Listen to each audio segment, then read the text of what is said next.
अरे अब कुछ मत पूछ विमला, लाख जतन करने के बाद भी महीने के आखिर तक हाथों में चमन्नी भी नहीं बच पाती। कभी अपने लिए कोई छोटी सी भी चीज लेनी हो तो 10 बार सोचना पड़ता है। तू सही कहती है, आमदनी तो बढ़ती नहीं, लेकिन दूसरी तरफ महंगाई दिन ब दिन बढ़ती ही जा रही है। राशन वाले का बिल, दूध वाले का उधार। अरे तुम औरतें बस इसी तरह जिंदगी भर रोती रहोगी। खुद के पैरों पे खड़े होने की सोचो, तब तुम्हें पैसों के लिए किसी का मुंह नहीं देखना पड़ेगा।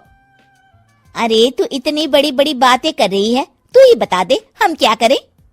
हम औरतें चाहे तो कोई छोटा मोटा व्यापार कर सकती हैं, जैसे कि साड़ी बेचने का। सुधा की बातें सुन सब औरतें हंस पड़ती हैं। ना भाई ना, मेरे पति को ये सब पसंद नहीं है, वो तो मुझे मार डालेंगे। दूसरी औरतें भी विमला की बात से सहमति जताती है और साड़ी का व्यापार करने से मना कर देती हैं।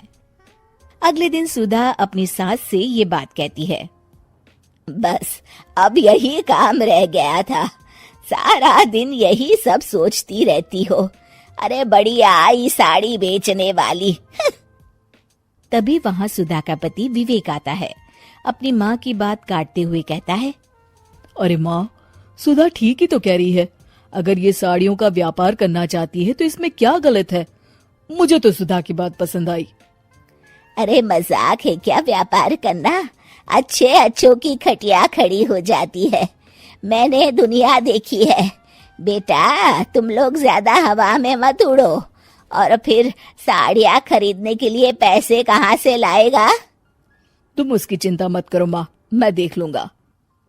अगले दिन विवेक अपने एक दोस्त से कुछ पैसे उधार लेकर साड़ी के कारखाने से बहुत सारी साड़ियाँ खरीद लाता है।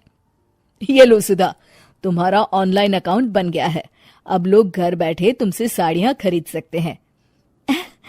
ये तो बहुत अच्छी बात है। हाँ, और इतना ही नहीं, मैंने इसमें सभी नई डिजाइन की साड़ियों की फोटो भी अपलोड कर दी है। अब बस तुम देखती जाओ। कुछ दिनों के बाद, नमस्ते, मुझे सुधा जी से मिलना है। ओहो, तू कौन है और मेरी बहू से तुझे क्या काम है? माँ जी, मैं सुधा जी से साड़ियाँ खरीदने आया हूँ। अरे बड़ा बेवकूफ है तू, इतना बड़ा मीना बाजार छोड़कर यहाँ साड़ी खरीदने आया है। तेरा ऊपर का कोई पेच ढीला है क्या?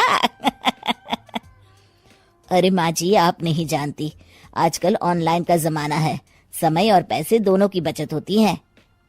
तभी वहाँ सुधा आ जाती है। सुधा बिरजू को साड़ियाँ दिखाती है। क्या बात है सुधा बहन जी, आपके पास तो बहुत ही सुंदर सुंदर साड़ियाँ हैं। एक काम करिए, ये वाली दे दीजिए और ये वाली भी। छोड़िए, एक काम करिए, ये सभी ही दे दीजिए। सुधा की सास हैरान रह जाती है। अरे इतनी साड़ी का तू करेगा क्या? अरे माँ जी, मेरी बीवी पहनेगी।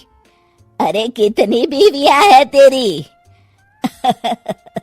माँ जी आप भी ना, बीवी तो एक ही है।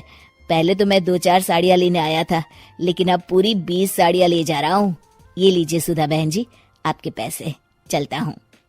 धीरे धीरे सुधा के द्वारा घर में खोली गई छोटी सी दुकान चल पड़ती है और देखते ही देखते सुधा के घर ग्राहकों की लाइन लग जाती है। पैसों की आमदनी देख सुधा की सास की आंखें फटी की फटी रह जाती है। जा बहू, अब तू थोड़ा आराम कर ले, इन लोगों को मैं साड़ियाँ दिखा देती हूँ। माँ जी आप? अरे हाँ हाँ, अब जा भी। इस तरह सुधा की सास भी उसके कारोबार में हाथ बटाने लगती है।